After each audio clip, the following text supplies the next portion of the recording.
This week's all-new episode of The Flash was called The Darkness and the Light, and it saw the return of Tom Cavanaugh as Dr. Harrison Wells, only not the one we grew to know. This is Earth 2 Harrison Wells, who, for all as we know, is actually closer to what the real Wells must have been like before Eobard Thawne stole his face and kind of assumed his identity. Man, comics and comic book TV shows are complicated, aren't they? Dr. Wells, in my mind, really was one of The Flash's best-kept secret ingredients from the first season, so I'm really happy to see him back here and now, even if he is a totally new, totally different version of this character, with a new set of motives and hang-ups. I also think it's really awesome that for a show like The Flash that's now experimenting with multiple Earths, you can basically get the same actors to pull double duty, and in fact there was double duty going on in this episode, but I'll get to that in a minute. Even though the new Wells might not be evil like the Reverse Flash, trusting him is a slow process, especially for Jay Garrick, who hated him from his own metahuman profiteering back on their Earth.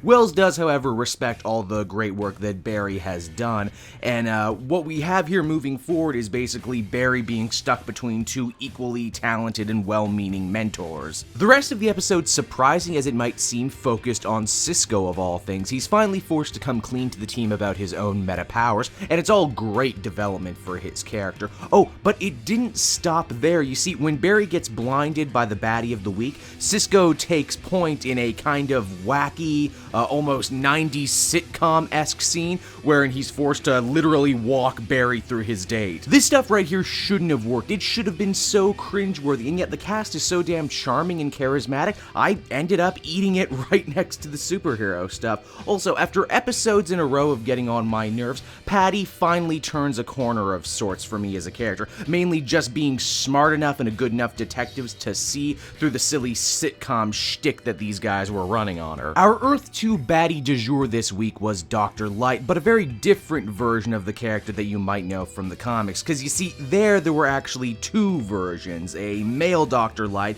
named Arthur Light, who was also a rapist and super uncomfortable to deal with, and a woman hero named Kimio Hoshi. The show opts to use neither, but kind of combined elements from both. Instead of being a scientist, she's a petty thief, but she's also not totally evil, and actually ends up attempting to escape Zoom's control. She also just so happens to be played by the same actress who plays Linda, and I mean, really, do I have to spell this one out for you, what they're doing here? Either way, I dug Dr. Light. She had a great look, cool power set, and I hope we see a redemption arc for her down the line. The big action set piece of The Darkness and the Light involved the Flash breaking out yet another one of his classic comic book maneuvers. Yeah, we've seen him time travel, we've seen him run through things, now we get to see the oh-so-classic and oh-so-wonderful Flash Mirage, where he moves so quickly he creates doubles of himself.